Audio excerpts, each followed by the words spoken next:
Oke, selamat pagi. Assalamualaikum warahmatullahi wabarakatuh. Pada pertemuan kali ini saya akan menjelaskan tentang beberapa penyakit yang dapat menyerang ketika kita melakukan kegiatan budidaya atau produksi tanaman jagung. Nah, penyakit-penyakit ini sangat mengganggu karena dapat menurunkan kualitas dan kuantitas dari biji jagung yang kita hasilkan. Baik, ini ada beberapa gambaran referensi dari penyakit-penyakit yang sering menyerang tanaman jagung. Jadi ada bule ini sampai saat ini belum ada obatnya. Kemudian ada bundel, ada NLP, SLP, dan ada BSR atau busuk batang. Nah, ini adalah 5 penyakit yang umumnya menyerang tanaman jagung. Nah, oke, baik, kita akan jelaskan lebih lanjut untuk penyakit-penyakit ini. Nah, yang pertama adalah penyakit hawar daun atau karat daun. Penyakit hawar daun ini biasanya dibedakan menjadi 3, ada hawar daun tursicum, ada hawar daun maydis, dan ada hawar daun corbanum. Sebenarnya sama 3 hawar daun ini, cuma yang membedakan adalah penyebabnya, ya, cendawan penyebab dari hawar daun ini apa saja. Kemudian biasanya juga gejala-gejala yang timbul itu juga seperti apa, itu agak berbeda sedikit, ya. Baik, yang pertama adalah hawar daun tursicum. Hawar daun tursicum ini disebabkan oleh cendawan Helminthosporium tursicum. Gejalanya biasanya menunjukkan gejala berupa bercak kecil, bentuknya oval, dan kemudian bercaknya semakin memanjang, membentuk elip, dan berkembang menjadi nekrotik atau biasa disebut hawar. Ini biasanya warnanya hijau keabu-abuan dan coklat. Lama-lama dia akan menjadi menguning sehingga mengakibatkan tanaman jagung menjadi mati dan kering. Nah, tapi hawar daun ini tidak menyerang tongkol atau klopot. Nah, pengendaliannya itu biasanya menggunakan varietas-varietas tahan dari penyakit ini. Biasanya dulu ada Bisma, ya, ada Pioneer 2, Pioneer 14, Pioneer 2, atau ada Semar 2, ada Semar 5.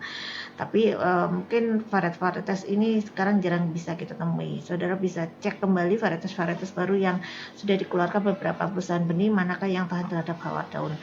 Mohon maaf, saya menyebutkan nama merek dagang ini bukan berarti saya promosi, tidak. Ini adalah contoh, ya. Kemudian bisa juga pengendaliannya dengan pemusnahan seluruh bagian tanaman. Artinya ketika tanaman jagung kita ada yang terserang hawar daun dengan gejala-gejala yang seperti disebutkan, segera cabut tanaman tersebut, jauhkan dari lahan yang ada. Karena ketika kita tidak cabut, kita biarkan, atau kita cabut kemudian kita taruh di lahan, maka dia akan menyebar kepada yang lainnya. Atau menggunakan penyemprotan fungisida dengan bahan aktifnya adalah mangkonsep, ya. Oke, yang kedua adalah hawar daun maydis. Ini disebabkan oleh Bipolaris maydis. Nah, ini hawar daun maydis ini ada 2 ras, ada ras O dan ada ras T.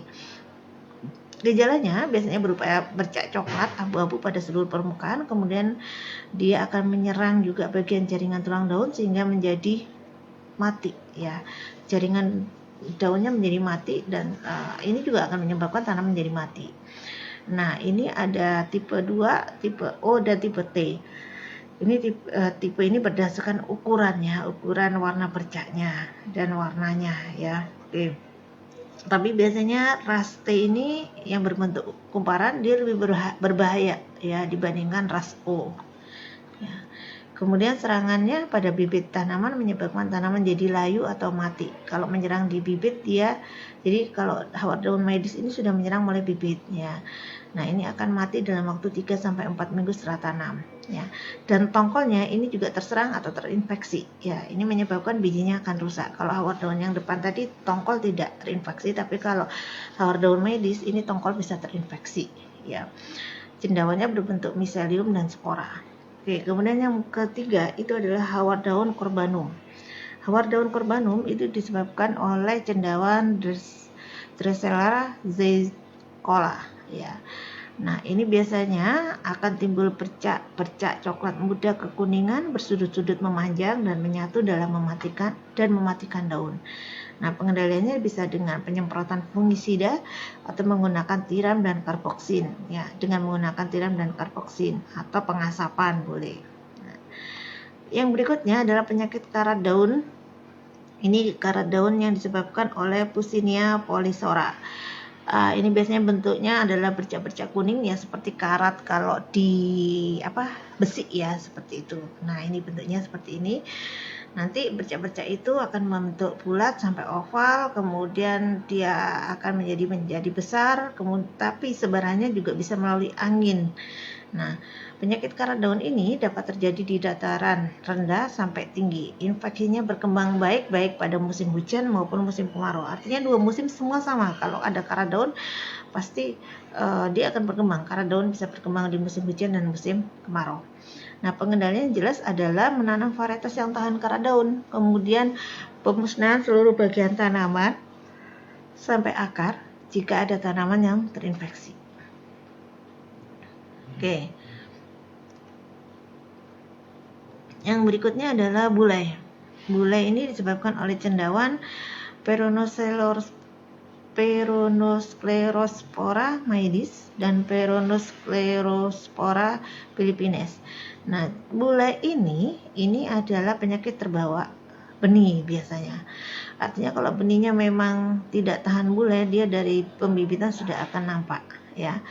Penyakit bulai merupakan penyakit utama budidaya jagung. Penyakit ini menyerang khususnya varietas yang rentan terhadap hama penyakit serta saat umur tanaman jagung masih muda. Jadi dia di pembibitan sudah tampak. Biasanya warnanya warna kuning-kuning, namanya bulai ya, warnanya daunnya kuning pucat seperti itu. Itu artinya dia terserang penyakit bulai ya.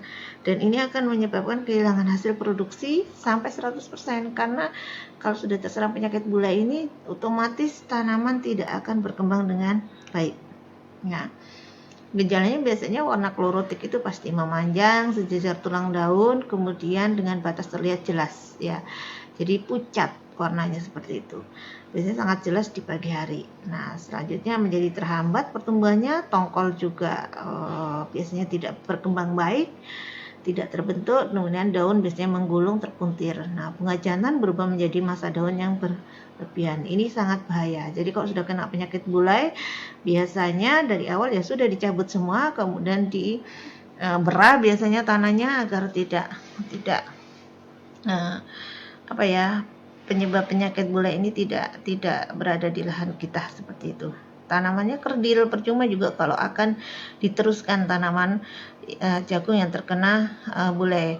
Biasanya pengendaliannya dengan menanam varietas yang tahan bulai, kemudian melakukan periode waktu bebas tanam jagung. Jadi artinya lahannya diberahkan dulu kalau misalkan ada tanaman sebelumnya ada yang kena penyakit bulai. Kemudian memberikan ridomil pada saat benih akan digunakan agar tidak tumbuh jamur pada biji jagung. Nah, kemudian jelas ada penanaman jagung secara serempak, pemusnahan keseluruhan. Atau kalau menggunakan fungisida, ada fungisida metalaksil ya saat perlakuan benih dengan dosisnya 2 gram atau saudara boleh tanya ke toko-toko pertanian. Yang berikutnya adalah busuk pelepah. Nah, busuk pelepah ini biasanya yang namanya pelepah jagung ya, pelepah tongkol pelepah jagung ada berada di sini ya. Ini disebabkan oleh Rhizotonia solani. Nah, gejalanya biasanya adalah terjadi pada pelepah daun. Nah, gejalanya terdapat bercak-bercak coklat yang tadi ya, gambar tadi ada kemerahannya, kemudian berubah menjadi abu-abu, selanjutnya bercak menjadi meluas ya. Nah, ini serangan ini dapat mencapai pucuk atau tongkolnya. Jadi pucuk atau tongkol jagung bisa terserang juga oleh penyakit busuk pelepah ini. Jadi hati-hati sekali. Pengendaliannya biasanya menggunakan varietas tahan. Kemudian jangan menanam terlalu rapat terutama pada saat musim hujan karena kelembapannya terlalu tinggi itu akan menjadi pemicu munculnya busuk pelepah. Kemudian lahan memiliki drainase yang baik ya. Ketika drainasenya tidak baik, kemudian becek lahannya, terlalu lembab, maka busuk pelepah ini akan berkembang dengan baik. Yang jelas harus ada pergiliran tanaman. Jangan sampai lahan kita ditanam jagung terus-menerus ya. Dan lakukan penyemprotan fungisida. Yang berikutnya adalah virus mozaik. Virus mozaik ini hampir sama dengan bulai, tapi kalau bulai warnanya pucat, sedangkan virus mozaik ini warnanya kuning. Dia akan menyerang daun secara keseluruhan dan ini dapat menyebabkan kerdil juga tanaman jagung. Ya, tanaman jagung kerdil tidak berkembang, termasuk tongkol dan bunganya, sehingga ketika terserang virus ini pasti hasilnya akan turun secara signifikan. Tanaman jagung yang terserang virus mosek, maka sebaiknya lahan tersebut tanaman jagung itu harus dibabat habis, kemudian dibakar dan diberahkan lahannya untuk tanaman berikutnya, ya. Jadi tidak digunakan kembali. Jadi dicabut semua, namanya virus agak susah dikendalikan, ya. Kemudian yang berikutnya adalah ada busuk batang.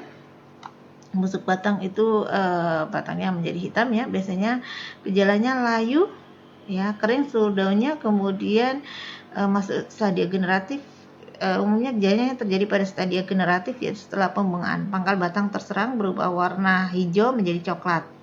Bagian dalam batangnya biasanya busuk sehingga mudah rebah. Kemudian bagian kulit luarnya tipis. Nah, ini yang terserang oleh penyakit busuk batang. Nah, ini disebabkan oleh 8 spesies cendawan, ya, banyak, ya. Oke. Busuk batang ini penularannya adalah biasanya adalah disebabkan oleh angin, air hujan, ataupun serangga. Nah, pada saat tidak ada tanaman, cendawan ini bertahan pada sisa-sisa tanaman terinfeksi. Sehingga alangkah baiknya ketika kita menanam jagung, kemudian ada busuk batang, maka untuk berikutnya jangan tanam jagung kembali atau jangan tanam tanaman yang menjadi inang dari spora tersebut, ya, agar cendawan tersebut tidak berkembang, ya. Oke. Pengendaliannya adalah menanam varietas yang tahan, kemudian melakukan pergiliran tanaman dengan tanaman yang bukan inang dari cendawan itu, melakukan pemupukan berimbang, menghindari pemberian N yang tinggi dan K yang rendah. Ini biasanya kebiasaan petani, ya, ketika pupuk subsidi datang, maka penggunaan N tinggi itu dengan mudahnya dilakukan. Ini bukan hanya pada tanaman jagung, biasanya pada tanaman padi juga begitu, ya. Kemudian ada drainase baik. Pengendalian penyakit busuk batang secara hayati dapat dilakukan dengan trichoderma. Jadi pada saat saudara nanam, maka lahannya juga diberikan trichoderma. Yang berikutnya adalah busuk tongkol. Busuk tongkol ini ada 3, ada busuk tongkol fusarium, ada busuk tongkol diplodia, dan ada busuk tongkol gibberella. Oke, ini adalah busuk tongkol fusarium, ya. Biasanya ditandai permukaan biji tongkol yang berwarna merah jambu, ya.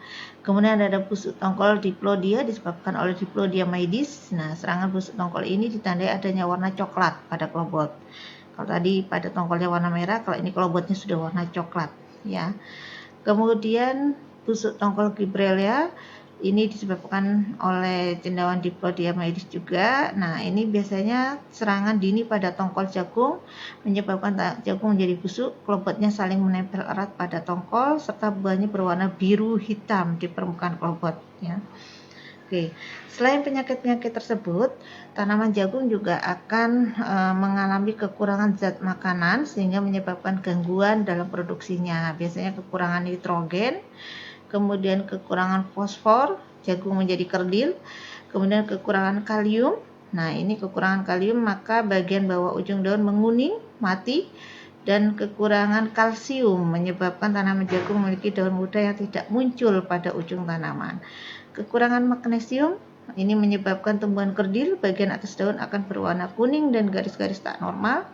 Kemudian kekurangan zat besi, zinc, Zn, maka terlihat tanaman berumur 2 minggu dengan gejala sepanjang tulang daunnya ada garis kuning dan bagian tepi daun akan tetap berwarna hijau.